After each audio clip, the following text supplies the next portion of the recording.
For me, never giving up meant just that. I mean, every single day when I woke up, I thought, today's the day.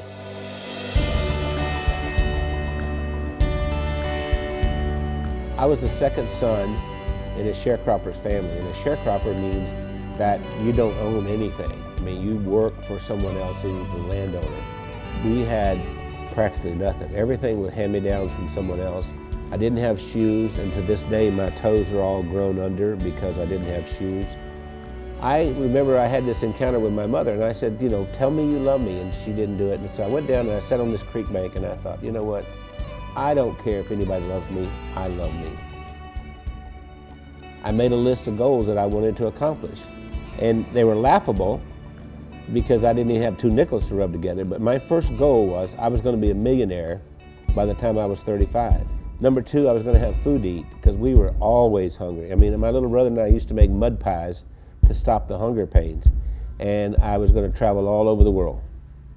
Those were my goals.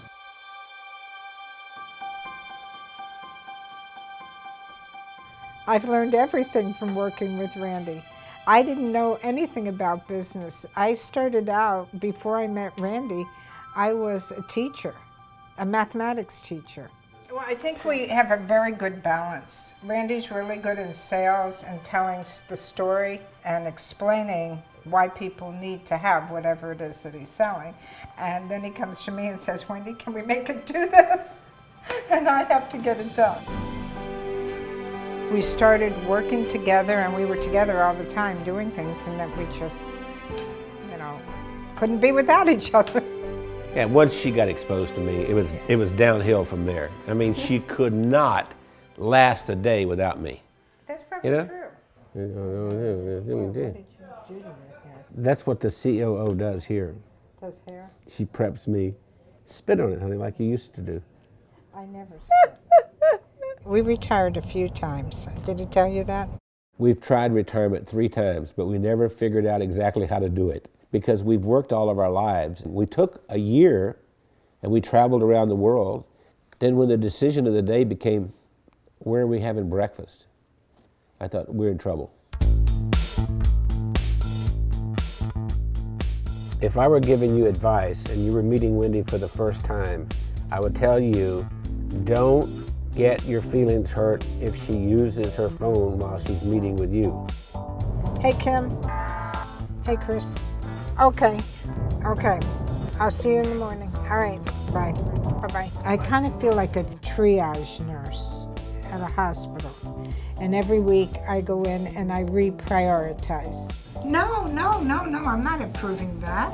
I think what drives Wendy is her desire to be the best and provide the best of service to everyone. Awakened at 2:30 in the morning, and I hear this little click, click, click, click, click, click, click, click, click. And it's Wendy over there looking something up at 2:30 in the morning. And I'll say, why aren't you sleeping? You can do that tomorrow morning. We are the definition of entrepreneurs. And we don't like doing one thing at a time. We have to do a lot of things at the same time. It's not just Randy and Wendy doing all this work. The whole team, every single one of us works round the clock. Hey, gorgeous. Listen, Bernice has been with us for what, 5, 6 years? 6 years. Yes. And we love her to death. And I love you guys. Yeah. Randy leads with his heart. And he's the most incredible person I've ever met. He's gone through so much in his life. And I believe that Randy's, I'm going to make me cry here. Randy has made the difference in my life. What's important is, what do I contribute this day to make the world a better place? I know that sounds corny, but that's really what it is. My daddy used to say, we leave here with empty pockets. The other thing my dad said is that when you leave, you'll be accountable for 2 things. 1, how did you treat Mother Earth? And 2, how did you treat the people on Earth? I feel that I have found joy and that I've given joy, and I think there's a lot more joy that we can give.